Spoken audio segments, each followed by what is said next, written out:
Hello guys, എല്ലാവർക്കും സ്വാഗതം. ഇത് നമ്മുടെ മൊയ്ന കൾച്ചറിൻ്റെ പാർട്ട് 2 വീഡിയോ ആണ്. നമ്മൾ ഈസ്റ്റ് ഇതുപോലെ ഫീഡിന് വേണ്ടി കലക്കി വെച്ചിട്ടുണ്ട് കേട്ടോ. അപ്പോൾ ഈസ്റ്റ് ചെറിയൊരു പാത്രത്തിൽ നമ്മൾ ആദ്യം പഴയ വെള്ളമാണ് എടുക്കുന്നത്. അതായത് ഫിഷിനെ ഇട്ടിരിക്കുന്നതിൽ നിന്നും കുറച്ച് വെള്ളം നമ്മൾ എടുത്തിട്ടുണ്ട്. അതിലേക്ക് നമ്മൾ മൊയ്നയ്ക്ക് കൊടുക്കേണ്ട ഈസ്റ്റ് അത് ഒരു പാത്രത്തിൽ നമ്മൾ കുറച്ച് മിക്സ് ചെയ്ത് വെച്ചിരുന്നു. അപ്പോൾ അത് നന്നായിട്ട് അങ്ങോട്ടും ഇങ്ങോട്ടും, അതായത് പുതിയ വെള്ളവും പഴയ വെള്ളമായിട്ട് നന്നായിട്ട് നമ്മൾ മിക്സ് ചെയ്യുകയാണ്. കാരണമെന്ന് പറഞ്ഞു കഴിഞ്ഞാൽ, ഇപ്പോൾ നമ്മൾ ഫിഷിൻ്റെ അതിൽ നിന്നെടുത്തതിൽ കുറച്ച് ആൽഗയും കാര്യങ്ങളൊക്കെ ഉണ്ട്. അപ്പോൾ അത് മൊയ്നയ്ക്ക് ഏറെ ഉപകാരമാകും എന്ന് കരുതുന്നു. അങ്ങനെയാണ് നമ്മളിപ്പോൾ ചെയ്തിട്ടുള്ളത്. അപ്പോൾ നമ്മളിപ്പോൾ ഈസ്റ്റ് കലക്കി എടുത്തിട്ടുണ്ട്. നിങ്ങൾ ശ്രദ്ധിച്ചാൽ അറിയാം, ഇതൊരു ഇളം കഞ്ഞിവെള്ളത്തിൻ്റെ നിറമാണ്, അതായത് ചെറിയൊരു പാലിൻ്റെ നിറം.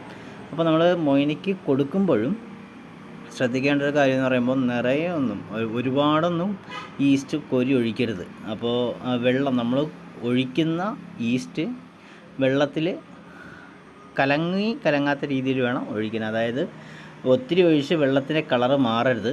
വെള്ളത്തിൻ്റെ കളറ് മാറാതെ തന്നെ ഈസ്റ്റ് എത്രത്തോളം ചേരുന്നോ ആ രീതിക്ക് മാത്രം ഒഴിക്കുക. നമ്മളിപ്പം 15 ബേസിനിലാണ് ഇതേപോലെ മൊയ്ന ചെയ്യുന്നത്. ഇപ്പോൾ നമ്മൾ എടുത്ത ആ ഒരു പാത്രത്തിലെ ഈസ്റ്റ് മുഴുവൻ നമ്മൾ എല്ലാ ബേസിനിലായിട്ട് ഒഴിച്ചു കൊടുത്തിട്ടുണ്ട്. ആ ചെറിയൊരു അളവ് പാത്രം കൂടെ വെച്ചാൽ അപ്പോൾ അത് വളരെ നന്നായിട്ടിരിക്കും. കാരണം എന്ന് പറഞ്ഞു കഴിഞ്ഞാൽ നമുക്ക് എങ്കിൽ അളവ് മാറത്തൊന്നുമില്ല.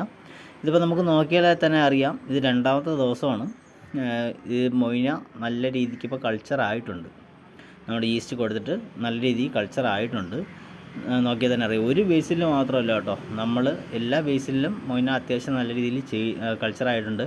പലരും കുറേ പേര് പറഞ്ഞിട്ടുണ്ട്, നമ്മുടെ പപ്പായയുടെ തണ്ട് അല്ലെങ്കിൽ പപ്പായയുടെ ഇല, ഉണങ്ങിയ പപ്പായയുടെ ഇല, ഇതൊക്കെ ഇട്ട് കഴിഞ്ഞാൽ മൊയ്ന ഇതിൽ കൂടുതൽ ഉണ്ടാവും. അത് ശരി തന്നെയാണ്. പക്ഷേ വെള്ളം പെട്ടെന്ന് ഡാമേജ് ആവാൻ ചാൻസ് ഉണ്ട്. അത് നമ്മൾ എടുത്ത് മാറ്റിയില്ല എന്നുണ്ടെങ്കിൽ പെട്ടെന്ന് ഡാമേജ് ആവാൻ ചാൻസ് ഉണ്ട്.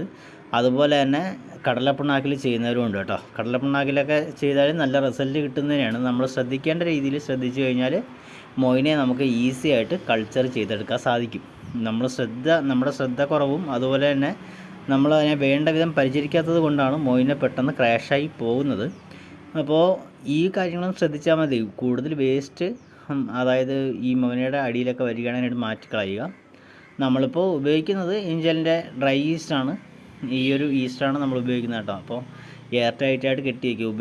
ഉപയോഗിച്ചതിന് ശേഷം എയർ കയറാത്ത രീതിയിൽ നന്നായിട്ട് ടൈറ്റ് ചെയ്ത് കെട്ടി വയ്ക്കുക. എങ്കിൽ മാത്രമേ നമുക്ക് വീണ്ടും റീയൂസിന് പറ്റത്തുള്ളൂ. അപ്പോൾ 3ാമത്തെ വീഡിയോ